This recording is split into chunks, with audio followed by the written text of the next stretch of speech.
Eu quero que você abra a tua Bíblia aí comigo, no livro de Mateus, no capítulo de número 16. Eu quero ler com os irmãos, livro de Mateus, capítulo de número 16, a partir do versículo de número 13. 13. Livro de Mateus, capítulo de número 16, versículo de número 13. Quem achou diz amém. Amém. Amém.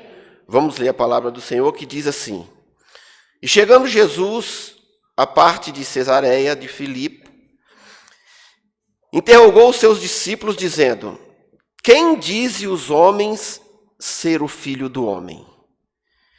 E eles disseram: uns João Batista, outros Elias e outros Jeremias ou um dos profetas. E disse-lhe ele: E vós, quem direis que eu sou? E Simão Pedro respondendo disse: Tu és o Cristo, o Filho do Deus vivo. E Jesus respondendo disse-lhe: Bem-aventurado Simão Barjonas, porque não foi a carne que o revelaste, mas o Pai que estás nos céus.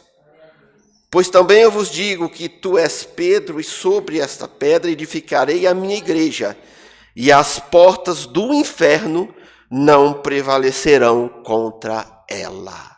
Amém? Amém. Pode se assentar, igreja, em nome de Jesus.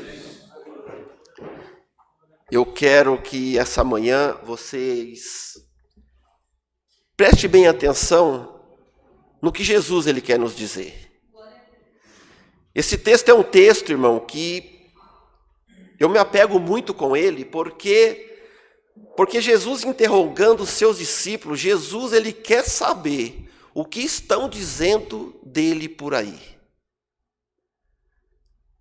Jesus ele sai de uma situação onde ele estava ali exortando os fariseus, exortando os saduceus, e agora ele retira com os seus discípulos para um lugar, e ali somente ele, uma reunião somente entre os discípulos e Jesus.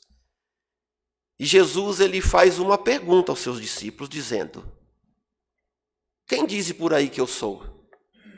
Quem sou eu? Os discípulos, irmãos, dão uma resposta a Jesus. Mas antes de nós se aprofundarmos nisso aqui, eu quero dar um tema para essa ministração desta manhã. O tema desta manhã é conhecendo a Jesus e o fazendo conhecido. Eu posso fazer uma pergunta para toda a igreja nesta manhã, e vocês não precisam responder.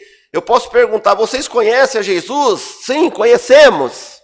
Mas vocês têm o fazido conhecido? Eu quero voltar um pouco atrás para nós explanarmos esse texto. No livro de Mateus, no capítulo de número 4, irmãos, Jesus ele começa a tua trajetória. Depois dele ter sido levado ao deserto, tentado por Satanás, ele sai do deserto e a Bíblia relata que ali Jesus ele começa a executar o seu ministério, a qual havia vindo a essa terra. E a primeira coisa que Jesus fala é: arrependei-vos que é chegado o reino de Deus. Arrependei-vos que o reino de Deus está próximo. Jesus, então, ele começa a executar nessa terra, irmão, aquilo que ele veio fazer por intermédio do Pai, enviado a essa terra para anunciar o reino de Deus. Por quê, irmão? Porque há 400 anos Deus não se manifestava na terra desde o último profeta Malaquias. Deus se calou. Deus não falava mais com o povo.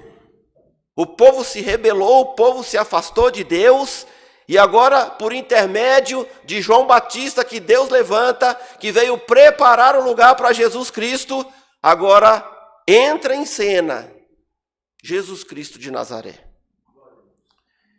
E o interessante é que Jesus, irmão, ele começa a fazer a sua caminhada, e a Bíblia diz que ele caminhando ali em volta do mar da Galiléia, ele começa concluindo a sua obra, realizando a sua obra. De que maneira? Qual foi a primeira coisa que Jesus fez?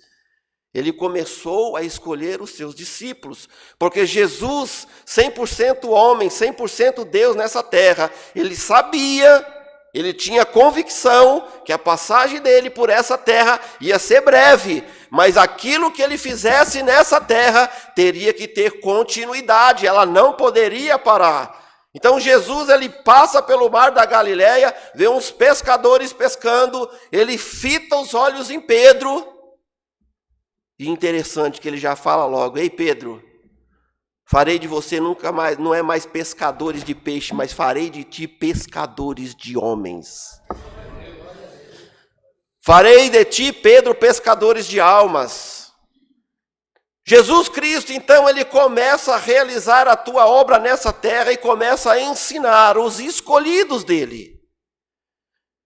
Preste atenção numa coisa. Jesus Cristo, ele necessitava de pessoas nessa terra preparadas para poder dar continuidade no seu ministério. Teria que continuar, não poderia parar. E o que me chama a atenção é que Jesus, ele não vai para o templo procurar pessoas doutoradas, pessoas qualificadas, entre aspas. Não, Jesus, ele vai para o mar da Galileia, onde havia pessoas simples, mas pessoas numa simplicidade tão grande, mas o coração aberto para a palavra de Deus. Deixa eu te falar uma coisa nesta manhã, igreja. Muitas vezes as pessoas olham para nós e acham que nós não somos nada, que nós não somos ninguém, porque nós não somos doutorados, nós não temos faculdade, nós não temos estudos teológicos, mas Jesus, ele olhou para você, e você, como um improvável para a humanidade, se tornou provável para Deus, porque Deus, ele te chamou. Muitas vezes, irmãos, nós queremos qualificações. Não estou aqui fazendo apologia contra o estudo, não. É importante você estudar, é importante você entender, é importante você saber das coisas. Mas eu quero que você entenda uma coisa: se você está aqui hoje, é porque Jesus, ele te chamou para uma grande obra. Se você está aqui hoje, é porque Jesus olhou para você, olhou para ti e falou assim: ele é capaz, ela é capaz de dar continuidade à minha obra nessa terra até a hora que eu vier buscar a minha igreja.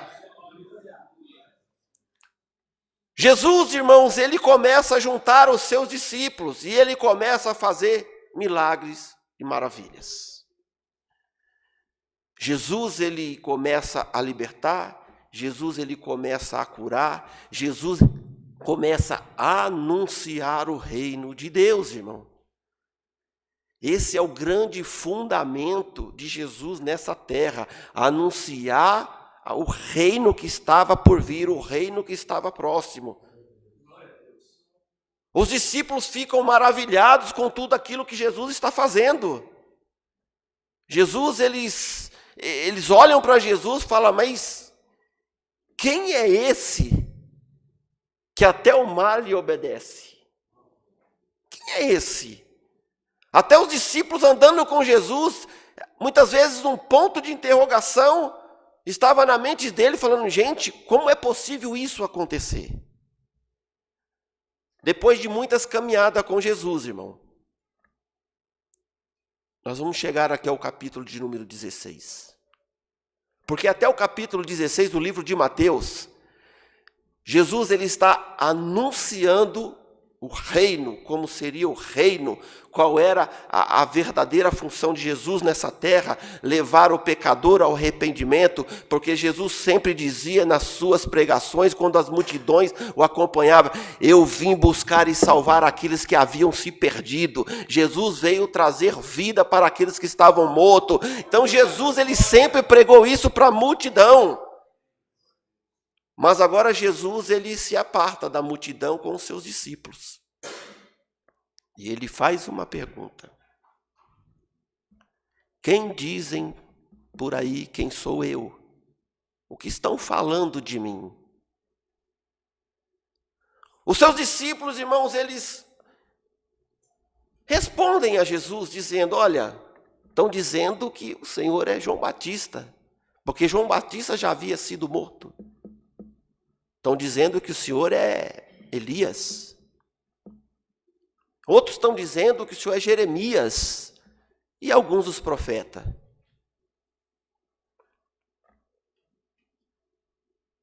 Todos aqueles que viram Jesus fazer alguma coisa, caminhando pela Galileia, caminhando por Jerusalém, caminhando por todas as circunvizinhas ali, tinha uma ideia de quem era Jesus. Jesus, ele escutou seus discípulos. Mas aí Jesus muda a pergunta. E vocês, quem dizem quem eu sou? Veja bem, igreja, há uma situação aqui muito séria. Porque Jesus, com certeza, ele não está preocupado com o que dizem dele lá fora. Não está. Mas Jesus, ele se preocupa com aqueles que estão com ele, o que eles estão achando quem ele é. Porque, lembra do que eu falei no início, Jesus está preparando uns discípulos, preparando um povo para dar continuidade. Porque até aqui, Jesus, ele está pregando o reino. A partir do capítulo de número 16 em diante, Jesus agora vai começar a pregar a sua morte e a sua ressurreição. Então Jesus, ele vai ter que partir para uma outra situação. Bom, até aqui eu tenho que ensinar a eles o que é o reino de Deus. Mas a partir daqui eu vou ter que preparar eles que eu não vou ficar aqui para sempre porque eu estou indo de volta ao Pai.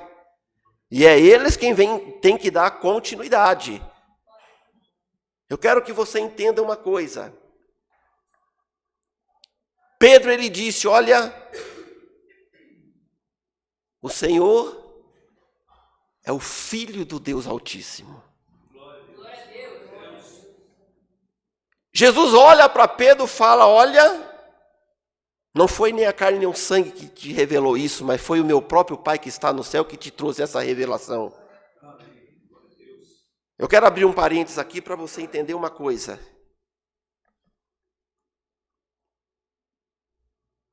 Quem é Jesus para você? Quem é Jesus na sua convicção? Porque eu preciso conhecer Jesus e eu preciso fazer conhecido. É por isso que o profeta Oséias, no capítulo de número 6, no versículo de número 3, ele diz, conheçais a Jesus e prossigais a conhecê-lo. Todos os dias eu tenho que estar conhecendo quem verdadeiramente é Jesus. Por que eu preciso conhecer quem é Jesus? Porque haverá situações na minha caminhada, na minha trajetória, se eu não conhecer Jesus, eu não vou fazer ele conhecido. Jesus, ele não está preocupado com o que estão falando dele, mas Jesus, ele se preocupa com quem está com ele. Ei, deixa eu te falar uma coisa, igreja. Não se preocupe com o que as pessoas dizem de vocês, mas se preocupe com o que Jesus acha de você. Glória a Deus, aleluia. Se preocupe com isso. Porque muitas das vezes, irmãos, aqueles que estão ao nosso redor, aqueles que estão à nossa volta, trazem palavras desanimadoras para a nossa vida. E se nós não conhecemos a Jesus, quem verdadeiramente ele é, nós paramos e desistimos. Nós damos ouvido ao que estão falando. Vamos criar uma situação aqui. Imagine vocês, os discípulos. Vocês estão lembrados que Jesus fez no livro de Lucas, no capítulo de número 9? Jesus, ele pega os seus discípulos que haviam a treinado e começam a enviar para uma grande obra de 2 em 2. E Jesus dá a liberdade, dá autoridade a eles para expulsar demônios, para curar enfermos, para falar a respeito do reino. Eles saíram e fizeram isso. E Jesus, ele deu uma ordem: olha, vai e façam. Entrem nas casas, não levem nada. Mas aqueles que não quiserem ouvir, aqueles que não quiserem, não se preocupem. Bate a poeira do sapato e tome a sua caminhada, mas pregue o evangelho. Essa foi a ordem de Jesus. Não se preocupe por aqueles que estão falando. E Jesus, irmão, ele fala isso por quê? Porque eu tenho certeza, a Bíblia não diz isso, mas eu tenho certeza que na caminhada dos discípulos, muitos olharam para eles e falaram: o que vocês estão fazendo? Quem é esse Jesus? Ninguém sabe quem ele é. O que vocês estão fazendo? Vocês estão perdendo o seu tempo, vocês estão perdendo o tempo que vocês estão caminhando. Não é diferente nos dias de hoje. Quantos de nós pregamos a palavra de Deus e Deus fala: vocês são inúteis, vocês não valem nada, nada adianta, vocês estão perdendo o seu tempo. Mas eu quero te dizer uma coisa nesta manhã: não é em vão a tua obra diante do evangelho, porque Jesus, ele te chamou. Não é em vão. Deixe as pessoas falarem. Você fala: Jesus é o Filho de Deus. Quem é esse Jesus? Se Jesus existisse, nada disso acontecia. Se Jesus fizesse isso, por que eu estou passando por essa situação? Está passando por essa situação porque não conhece quem é Jesus Cristo de Nazaré. Não pare, não desanima, não fique triste, não, deixe de lado aquilo que Jesus confiou na tua mão. Porque ele confiou o evangelho na tua mão. Ele confiou o reino na tua mão. Quando Pedro fala para Jesus: olha, o Senhor é o Filho de Deus, o Deus Altíssimo. Olha, Jesus Cristo, eu tenho certeza que ele se alegrou. Ele se alegrou, falou assim: eles entenderam. Eles já entenderam qual é o chamado, eles já entenderam. E é isso que nós precisamos entender, igreja. Muitas pessoas vão falar que a tua, dedicação ao evangelho é em vão. E você vai ouvir isso até a volta de Cristo, irmão. E sabe por que Cristo não voltou ainda, irmão? Porque a igreja não tem feito o papel dela. A igreja está adormecida. E quando eu falo a igreja, eu falo a igreja de Jesus Cristo, porque eu não estou falando de placa, eu estou falando da igreja de Cristo, que Cristo vai voltar para buscar, para levar para o céu. A igreja de Cristo, ela se adormece por quê? Porque existem muitas dificuldades no caminho, irmão. Existem muitas dificuldades que nós vamos enfrentar no nosso caminho. E se nós não conhecemos a Jesus, quem ele é, nós desanimamos e nós paramos.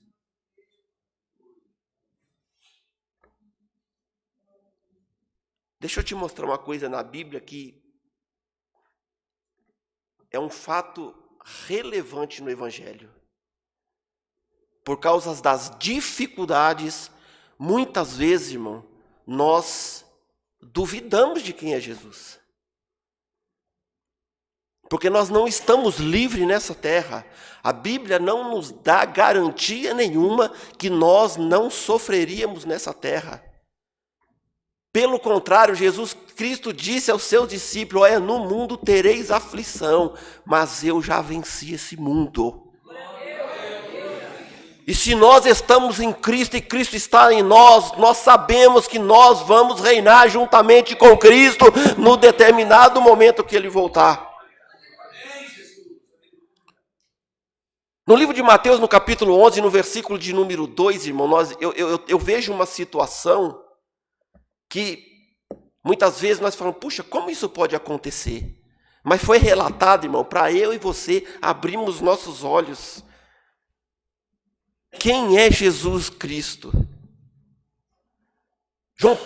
João Batista está encarcerado, irmão. Está preso.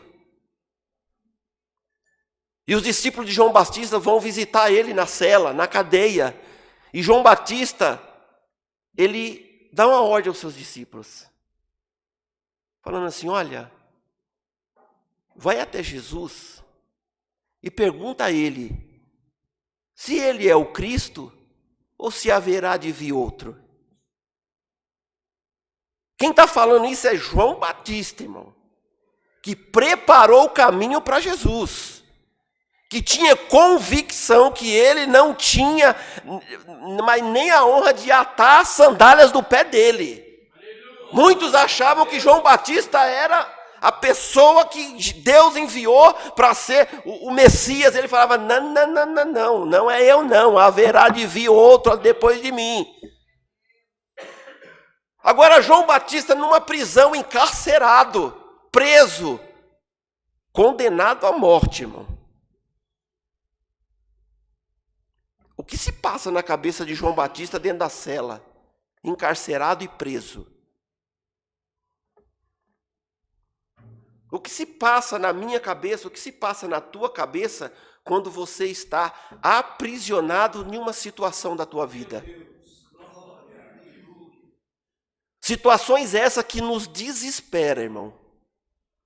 Situação financeira, situação que mexe com a tua saúde, situação que mexe com a família, situação de desemprego. Porque ninguém está livre de passar por uma situação dessa. E a pergunta que fica é, se eu conheço a Jesus, qual é a minha atitude diante de uma situação dessa? Porque o desespero bate.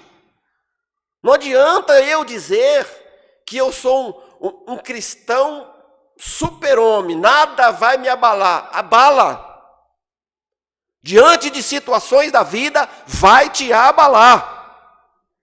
Mas o salmista, ele escreve no Salmo de número 125, os que confiam no Senhor são como os montes de Sião, mas não se abalam, permanece para sempre. Mas eu estou me abalando, mas não, a palavra diz que eu não posso me abalar, porque existe um que é provedor da minha situação. Ei, deixa eu te falar, você entrou aqui hoje, talvez desesperado por uma situação, mas saiba que Deus está no controle da tua situação. Não se abale. Não se abale, confia. Continue confiando em Cristo. João Batista está numa situação desesperadora, irmão. Mas ele envia seus discípulos até Jesus. Porque qual é o intuito de João Batista? A Bíblia não relata, irmão. Mas eu quero que você entre na história. Quando eu estou numa situação de desespero, quando eu estou numa situação, sabe, olha, eu olho e não vejo solução. O que eu quero para a minha vida? Jesus, venha ao meu encontro. Jesus, faça alguma coisa para me tirar dessa situação. Jesus, eu não estou conseguindo sair disto. E eu tenho certeza que João Batista preso ali inocentemente, irmão. João Batista não cometeu nenhum delito. João Batista foi preso porque pregava a palavra de Deus.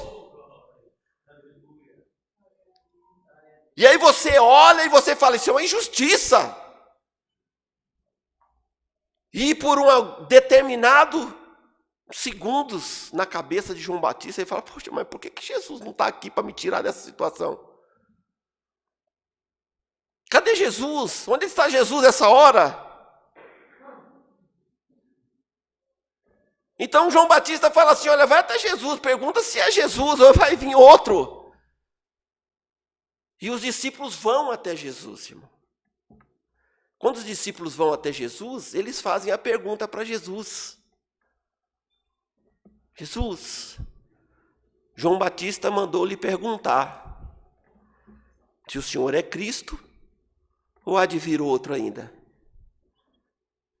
A resposta de Jesus, irmão, eu tenho certeza que acalmou o coração de João Batista quando os discípulos foram levar a resposta.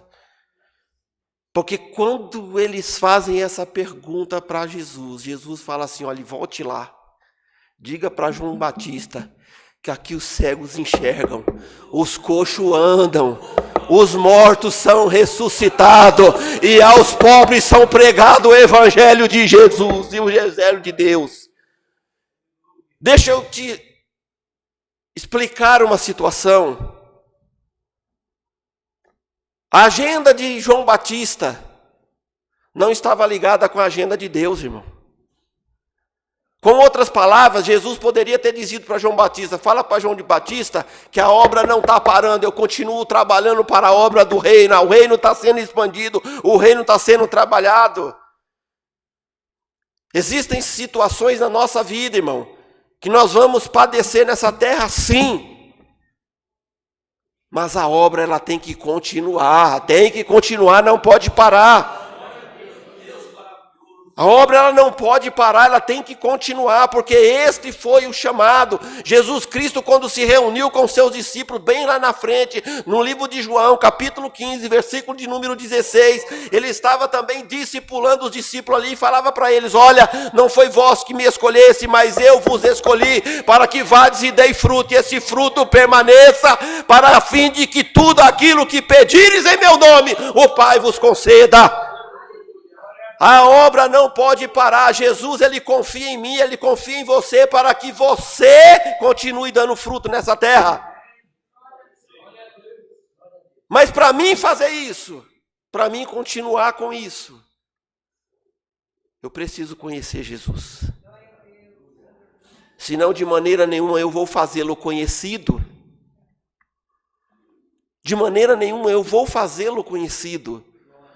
Porque eu só posso apresentar alguém que eu conheço. Se eu não conhecer, como é que eu vou apresentar? Se o pastor Samuel falasse assim, irmão, fala a respeito da irmã ali. Eu não posso falar que eu não conheço. Eu não sei quem é. Mas Jesus eu conheço. Mas eu abro um parênteses dizendo, conhece de verdade? Será que eu conheço no que Jesus é capaz de fazer?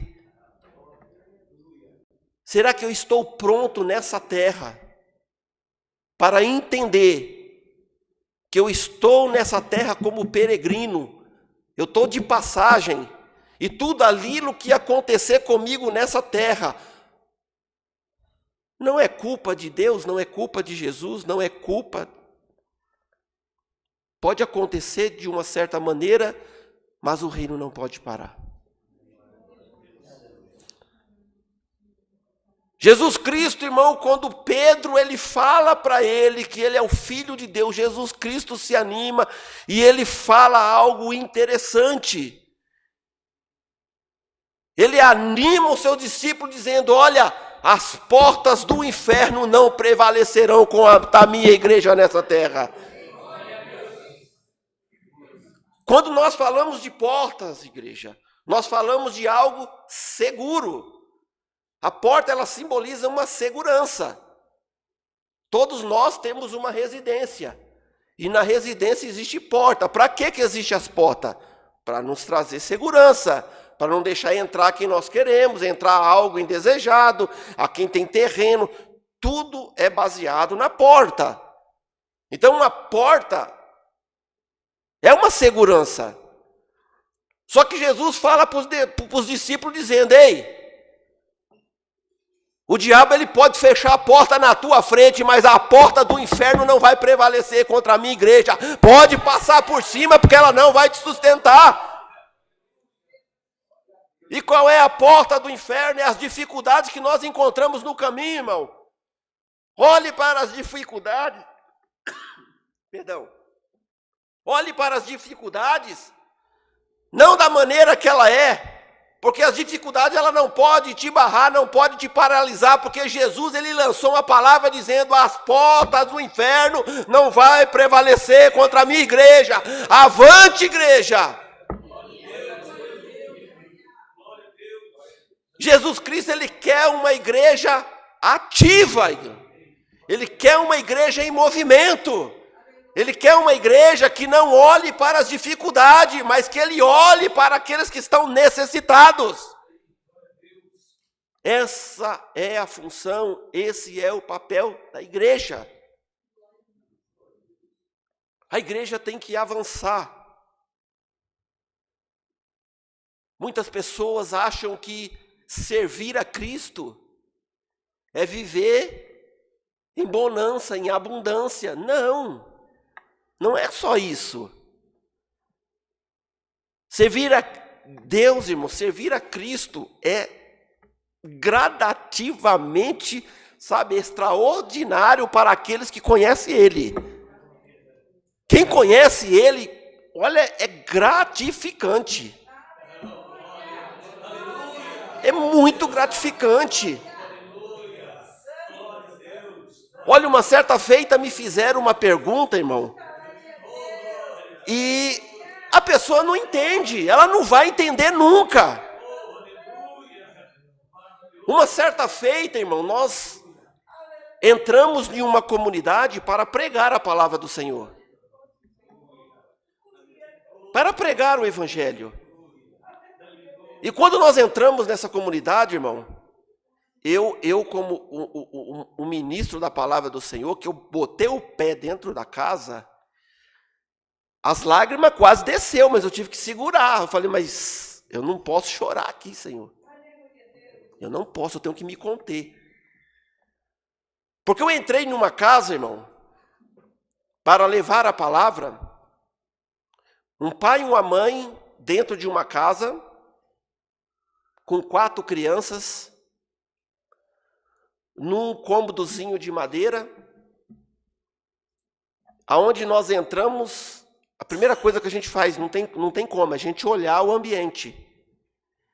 Eu não vi panela no fogo, eu não vi fogão, eu não vi nada, e eu vi aquelas crianças, e eu falei, mas esse povo comeu o quê? Porque era a hora da janta. E aquilo partiu o nosso coração. Nós fomos em 3 pessoas, eu, minha esposa, não fomos em 4, eu, minha esposa e mais 2.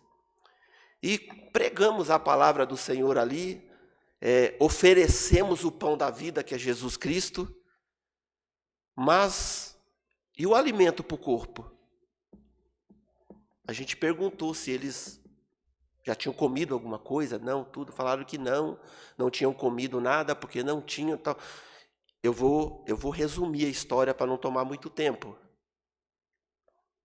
Nós deixamos as pessoas ali, fomos em casa, pegamos algumas coisinhas para alimentar eles, era próximo da minha casa, e aí a gente fez um mutirão no outro dia para socorrer essa família. Então a gente, saiu arrecadando, fomos no mercado, fizemos compra, tudo. E antes de nós irmos entregar, as pessoas que não conhecem Jesus, eles não entendem. Você é maluco, meu. Você não vai colocar, você não vai consertar o mundo. Não adianta você fazer isso por eles, por elas. Não, que adianta você fazer isso? Vai fazer isso hoje, amanhã vai estar do mesmo jeito. Meu, isso é loucura da tua parte. Cuida da tua vida, deixa a vida dos outros.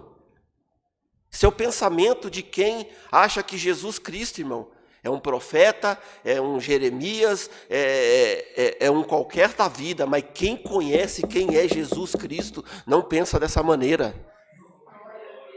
Nós fomos àquela casa, irmão, levamos mantimento para aquela casa, nós pregamos o evangelho para aquela casa. Irmão, foi coisa tão assim, extraordinária, que na semana seguinte, Deus tirou aquela família daquele ambiente, deu casa nova para eles, colocou eles no ambiente, deu trabalho para o dono da casa, e eles servem a Deus, eu acredito, até hoje, que nós perdemos o contato, mas foi uma vida que Deus resgatou daquela situação. Por que eu estou falando isso, irmão? Porque muitas vezes nós fazemos coisas que quem está de fora não entende. Não entende, irmão. Até os dias de hoje nós vemos isso. Meu, o que adianta você fazer isso? Nada te resolve. Mas eu respondo, eu sei quem é que eu sirvo, eu sei quem é o meu Redentor nessa terra. Jesus, ele tem provido aonde nós não vemos provisão, irmão. E não é diferente com a tua vida, não é diferente com a vida daqueles que estão nos vendo, estão nos assistindo. Por quê? Porque ele continua o mesmo, hoje e sempre será eternamente. Ele não mudou, Jesus Cristo não mudou, irmão.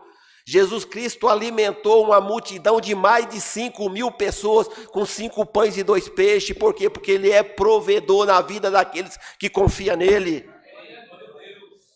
Ei, saiba de uma coisa, Deus ele está provendo na tua vida a tua necessidade, mas você tem que saber quem é Jesus Cristo de Nazaré. Quem realmente é Jesus na tua vida. Não queira ser paralisado pela circunstância. Eu costumo sempre dizer, irmão, que eu não vivo pela situação que eu vejo. Eu vivo pela fé, irmão, porque isso a Bíblia diz, que o justo viverá pela fé. Pastor, mas isso não tem condição, não dá para viver. Não, dá sim. Eu não posso, mas eu sei que tem um que pode. Tem um que pode fazer. Eu não posso, mas tem um que pode fazer. E se nós, irmãos, entregarmos as nossas situações na mão de Jesus Cristo, irmão, Ele sabe como agir na minha e na tua vida. Agora entenda uma coisa, não é no meu tempo, não é no teu tempo, é no tempo dele. E se ele não quiser fazer, ele não vai fazer. Porque se ele fizer, ele é Deus, mas se ele não fizer, ele continua sendo Deus ainda, irmão. Isso não vai mudar. E só entende isso, irmão, quem conhece Jesus.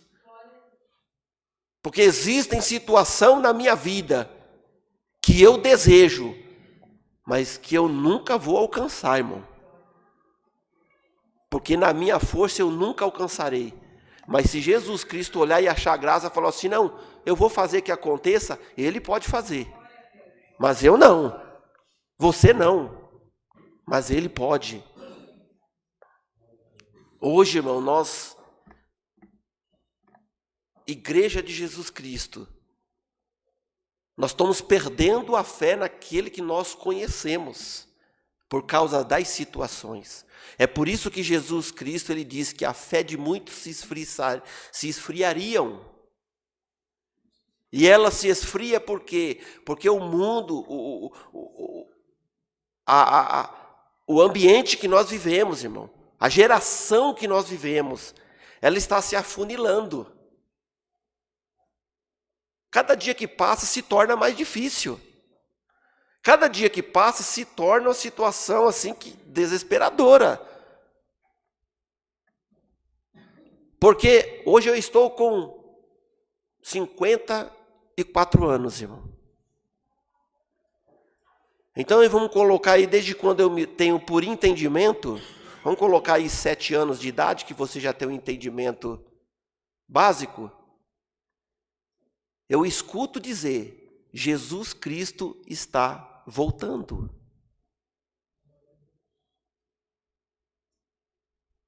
E eu te pergunto, você acredita nisso? Mas por que não voltou ainda? Porque quando você prega Jesus Cristo, irmão, é isso que te jogam na cara. A minha vida toda eu estou escutando que Jesus está voltando e ele nunca volta. Só que nós temos conhecimento, nós temos base bíblica e sabemos que foi assim nos tempos de Noé também. Vai chover que vai inundar a terra, mas nunca tinha caído uma gota de água na terra, como é que vai chover e vai inundar a terra? Está todo mundo maluco. E é isso que as pessoas acham de nós. Anunciamos algo que eles não acreditam. Mas eu volto a frisar no tema desta manhã. Aqueles que têm conhecimento de Jesus sabem que a palavra dele é eficaz e ela é verdadeira. é verdadeira a palavra dele, Jesus Cristo vai vir buscar a tua igreja, porque Jesus Cristo quer salvar a todos, irmão. Esse é o desejo de Deus, mas nem todos pensam dessa maneira. E cabe a quem? Cabe à igreja. Por que a igreja está na terra ainda? Porque ela não terminou a missão dela. É por isso que a igreja está na terra. Quando a igreja terminar a sua missão, Jesus Cristo volta para buscar a tua igreja. Mas existe uma missão a ser feita nessa terra ainda pela igreja. E a igreja não é essas 4 paredes. A igreja somos nós reunidos. Nós se tornamos igreja quando estamos reunidos. E é função da igreja fazer esse papel.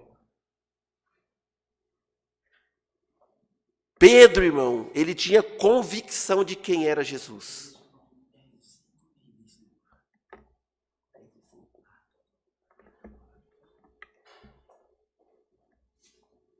Pedro conhecia Jesus, irmão. Pedro conhecia. Então saia daqui nessa noite convicto de uma situação, nessa manhã. Você conhece a Jesus e saiba que você tem o que fazê-lo conhecido. Se coloque de pé, igreja.